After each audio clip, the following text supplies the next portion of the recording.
Vous êtes-vous déjà demandé pourquoi certaines personnes peuvent être incroyablement frustrantes? Eh bien, cela se résume souvent aux faiblesses humaines inhérentes que nous possédons tous à des degrés divers. Ces imperfections, tout en nous rendant uniques en tant qu'humains, peuvent également être la cause profonde de nombreux conflits et malentendus. Dans notre voyage d'aujourd'hui, nous allons explorer 10 de ces faiblesses humaines qui conduisent souvent à la frustration. Nous plongerons dans les eaux troubles des mensonges et de la cupidité, sonderons le domaine gonflé de l'ego et traverserons sur la pointe des pieds le bosquet épineux de la jalousie. Nous naviguerons également sur le terrain accidenté de l'insensibilité, affronterons les vents violents de l'impatience et pataugerons dans les marécages lugubres de la négativité.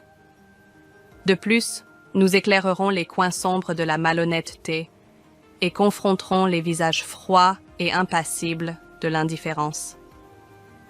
Chacune de ces failles a son propre impact unique sur nos interactions et nos relations, et les comprendre peut être un pas vers une meilleure communication et une meilleure harmonie.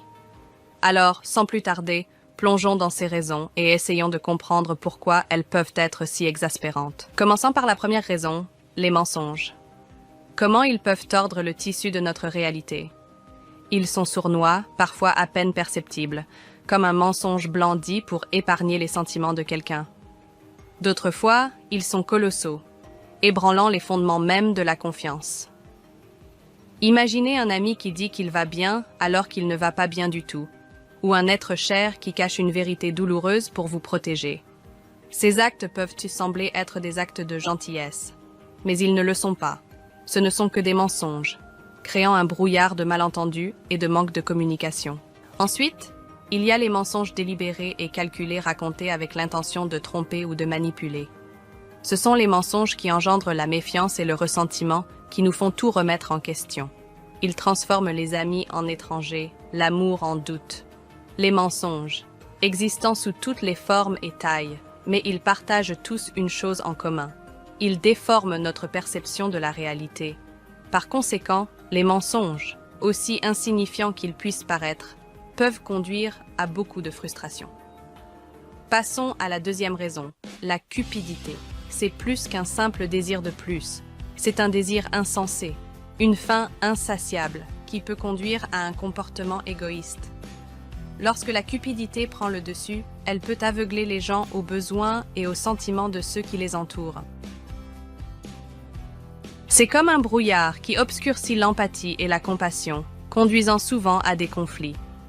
Prenons par exemple une amitié tendue par le besoin incessant d'une partie d'une richesse matérielle, ou une famille déchirée par un testament contesté. Ce ne sont pas des scénarios rares, et ils illustrent à quel point la cupidité peut être destructrice. Il ne s'agit pas seulement d'argent ou de possession non plus. La cupidité peut se manifester par un désir de pouvoir, de statut ou de contrôle, semant la discorde sur son passage. La cupidité, dans son essence, est une fixation sur soi, un mépris des autres. C'est un trait qui peut gâcher même les relations les plus douces. Il est clair que la cupidité peut causer beaucoup de tensions et de frustrations inutiles. Vient ensuite l'ego, un mot de 3 lettres qui frappe fort. Un ego gonflé peut construire une forteresse d'arrogance autour d'une personne, l'isolant de la compréhension et de l'empathie. Cette attitude égocentrique peut transformer une personne en un angle mort ambulant et parlant, inconscient des pensées, des sentiments et des besoins des autres. Voyons comment l'ego peut ruiner les relations. Imaginez un ami qui a constamment besoin d'être le centre d'attention, qui minimise vos réalisations, qui vous parle avec condescendance. C'est l'ego en action qui éloigne les gens au lieu de les attirer. Et au travail? Un patron égoïste peut créer un environnement hostile où les employés se sentent sous-évalués et non entendus. Ce n'est pas une recette du succès, mais une voie sûre vers l'inconfort et l'insatisfaction. L'ego peut être une bête difficile à dompter, mais cela en vaut la peine. Parce qu'un ego incontrôlé peut conduire à l'isolement, au malentendu et au conflit. L'ego est donc un autre défaut humain qui peut causer beaucoup de frustration. Parlons maintenant de la jalousie. C'est un monstre aux yeux verts qui se cache dans l'ombre de nos cœurs, attendant le moment idéal pour frapper. La jalousie est un trait vénéneux. Ce n'est pas seulement un sentiment, c'est un catalyseur d'émotions et d'actions négatives. C'est une force destructrice qui peut déchirer les relations, les amitiés et même les familles. Imaginez ceci. Deux meilleurs amis, inséparables depuis l'enfance. Leur lien est plus solide que l'acier. Pourtant, quand l'un accomplit quelque chose que l'autre a cherché à atteindre, la jalousie montre son vilain museau.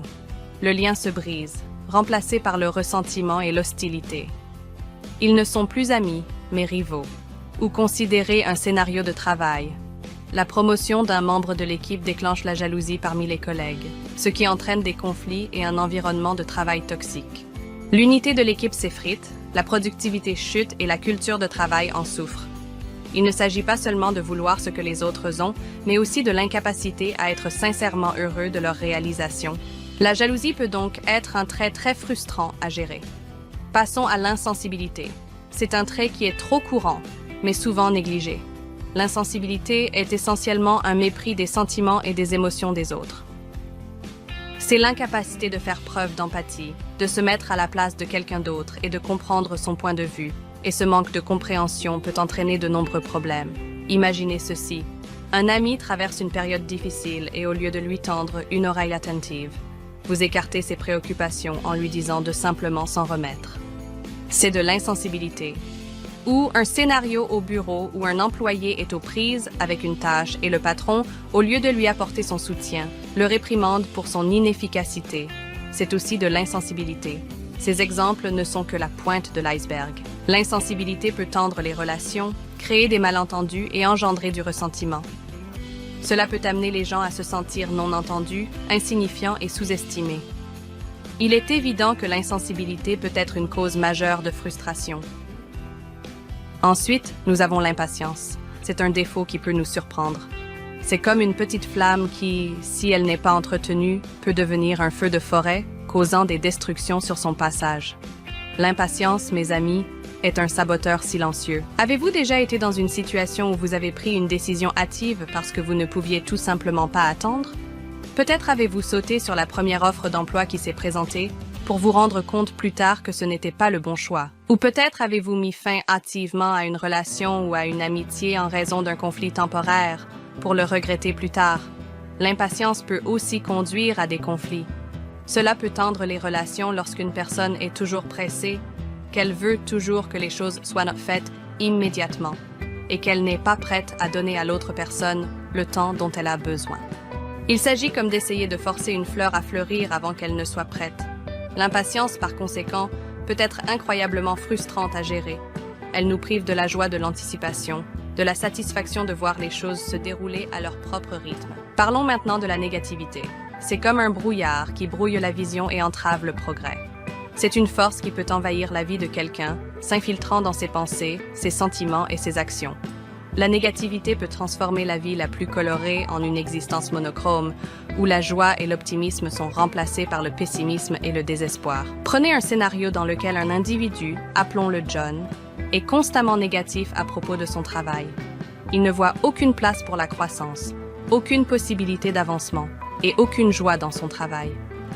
Cette attitude négative affecte non seulement ses performances, mais elle se répercute également sur ses collègues, créant un environnement de travail toxique.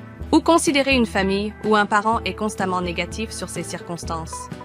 Cette négativité peut potentiellement affecter toute la famille, créant une atmosphère sombre qui entrave le bonheur et la croissance. La négativité n'est donc pas seulement un problème personnel, elle affecte tout le monde autour de nous, se propageant comme un feu de forêt, suçant la joie et l'optimisme de la vie. La négativité peut donc être une cause majeure de frustration. Passons maintenant à la malhonnêteté. C'est un trait qui peut provoquer un effet domino de négativité. La malhonnêteté est comme une petite pierre lancée dans les eaux calmes de la confiance, créant des vagues de discorde et de conflits. Imaginez ceci, un ami vous dit qu'il sera là pour vous quand vous en aurez besoin, mais quand ce moment arrive, il est introuvable. Cette malhonnêteté ne met pas seulement votre relation à rude épreuve, mais elle vous laisse également remettre en question leur intégrité. Ou imaginez un partenaire commercial qui cache des informations cruciales, ce qui entraîne une perte financière significative. Les répercussions de leur malhonnêteté vont au-delà de l'aspect purement monétaire, entraînant méfiance et un environnement hostile. Même au niveau sociétal, la malhonnêteté, sous la forme de corruption ou de tromperie, peut conduire à un mécontentement et à une agitation généralisée. Elle sape l'essence même de nos communautés et de nos sociétés. Donc, que ce soit dans nos relations personnelles ou dans nos interactions sociétales plus larges, la malhonnêteté sème la méfiance et le conflit. Il est clair que la malhonnêteté peut être un trait très frustrant à gérer. Enfin, nous avons l'indifférence. L'indifférence, le froid, le silence, appelez-le comme vous voulez. C'est un problème omniprésent qui peut conduire à un manque de compréhension, d'empathie et de connexion entre les gens. Imaginez un monde où tout le monde hausse simplement les épaules face aux problèmes qui l'entourent. Un monde où personne ne se soucie assez pour intervenir, pour aider ou même pour écouter. C'est l'indifférence pour vous. C'est comme un brouillard qui obscurcit nos relations et nos interactions, les rendant impersonnelles et distantes. Pensez à ces moments où quelqu'un a fermé les yeux sur un problème que vous rencontriez.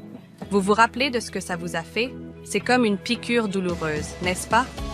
L'indifférence peut créer un fossé, un abîme difficile à combler. Elle favorise l'isolement et nourrit les malentendus. Considérez maintenant le contraire. Un monde où les gens se soucient, où ils écoutent, comprennent et font preuve d'empathie. C'est un contraste saisissant, n'est-ce pas? L'indifférence peut donc être incroyablement frustrante à gérer. Pour conclure, récapitulons rapidement ce que nous avons abordé.